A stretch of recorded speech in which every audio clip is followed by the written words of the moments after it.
Hey guys, welcome back to MMA Library. Today in MMA and UFC news, Michael Chandler talks about his upcoming fight with Conor McGregor in a recent interview with Brett Okamoto, and reveals that the fight will actually take place at 170 and not 155.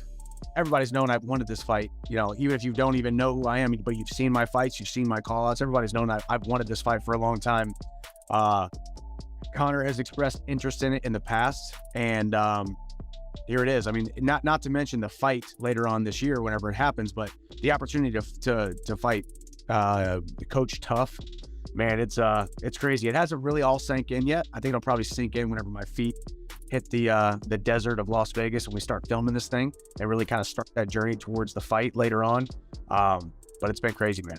Yeah, I mean, that's pretty much where we're at. You know, obviously my call out was I want to at his biggest, his baddest, and his best at 170, his most dangerous. I am by no means a small lightweight when it comes to how much I actually weigh. So not having to cut that extra 15 pounds would be a dream come true for me.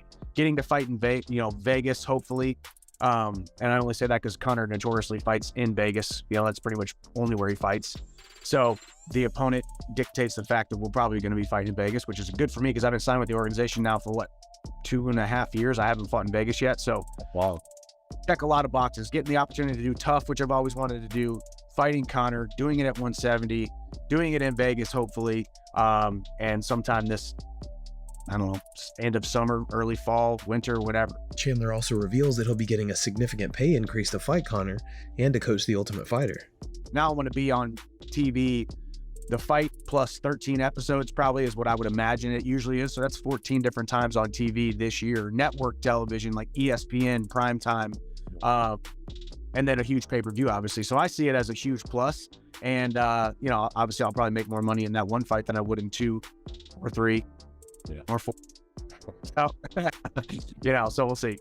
Anthony Smith talks about fans roasting him over his recent admission of being a fan of Dana White's Slap League. I got completely roasted yesterday, like on my SiriusXM show. Oh, I saw it. Said, "Are you willing to admit?" I love it. It's the same. Remember when you and I had this debate for a long time? I loved or I hated I wasn't super about the celebrity boxing and the YouTubers boxing with chicken farmers and all just the weird. And you had this really good point that like you just accepted it for what it was. Like you weren't watching it like you were watching boxing. People are so mad. They're like, these guys are idiots. Like, I don't necessarily disagree. Like it's not a martial art. I don't think in my it's not estimation. I don't even know what you would call it. It's just pure entertainment for me. But people hate that I like it. It's so weird. It's a very weird thing for me. And I was a fan of way before the UFC got involved. I've been talking about this stuff forever. Like you can go back and see pictures of me on flyers to slap, like as a special guest to slap fighting leagues all over the Midwest. Like this is not new for me. Like it's new. This is not new. This is boy. Me and my friends have been watching this for a long time. It's even more exciting for me now that the UFC's involved and I don't have to hide it. John Anik and Kenny Florian discussed the recent news of Conor McGregor and Michael Chandler coaching The Ultimate Fighter and their fight shortly thereafter. It's going to be Michael Chandler at 170 pounds, and it's going to come on the tail end of a stint on The Ultimate Fighter between these two gentlemen. Your thoughts on all of that?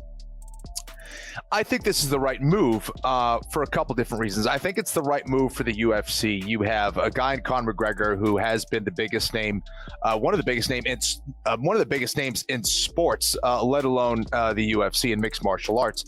And he's taken on one of the most exciting fighters in mixed martial arts in Chandler. I think it's a good fight. I think it's going to be an exciting fight. Both those guys have a shot. I'm looking forward to seeing how Conor McGregor comes back from this. On a technical level, I think it's a good fight for him in this first comeback after that broken leg. Chandler, of course, is going to oblige and try to stand and trade to try to entertain the fans. I would think. So I don't know. I think it's going to be an exciting fight and a huge one. And it's a good way to kind of build it up with the Ultimate Fighter. Florian then breaks down the dynamic of both Chandler and McGregor fighting at a higher weight and where each has an advantage.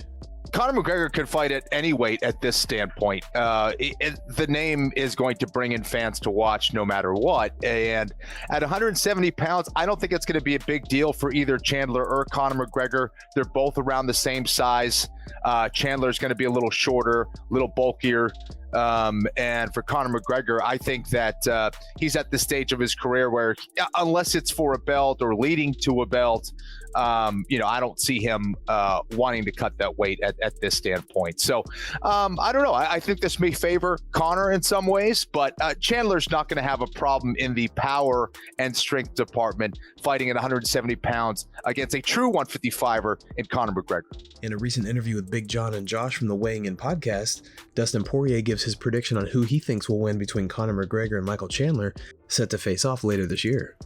I think if Conor comes back with the same timing and speed that he had before the injury, if he comes back to that, he's going to stop Chandler. Chandler's very hittable, Conor's a guy, when you're in front of him, it looks like he can't touch you, but he touches you. He's longer than he looks when he's in there, and he uses his length and speed and timing really well to close that distance, and Chandler's a guy who needs explosive movements to get in and out, and if Conor's timing's the same, I think he hurts Chandler, and it's going to be a 5-round fight. Conor doesn't fight co-mains or 3-round fights.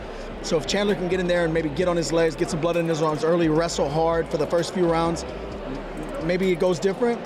But if Conor has any similarity to who he used to be before the injury and before the layoff, I think he stops Michael Chandler. He's just too hittable. Alexander Volkanovski talks about his recent training and how he's already completed his bulking and strength increase. Now he's just sharpening his skill set in preparation for his fight this Saturday with Islam Makhachev. I'm stoked with how everything's going. Right now, we're at a stage where we can really start sharpening everything up now. So we did our part when it comes to the bulking and strength and all that type of stuff. Now it's all about, having that same Volkanovski that we've been seeing the last 3-4 times you see me stepping that octagon. I want to see that sharp little fucking pocket rocket moving around, doing that thing, and then having that really good balance with that extra strength and weight, but finding that perfect balance where you're still seeing that sharpness. Nice. So I want to go out there and still put that puzzle in front of him. Be too quick for him, put hands on him, and then if he tries to grab a hold of him, make that hard. If he does grab a hold of me, let him realise that, hey, this little fella ain't easy to hold down or even get down, and then laugh at his face while I'm putting hands on him. In a clip uploaded to Instagram, Alex Pereira shows off some significant speed and power in his striking. Here's the clip.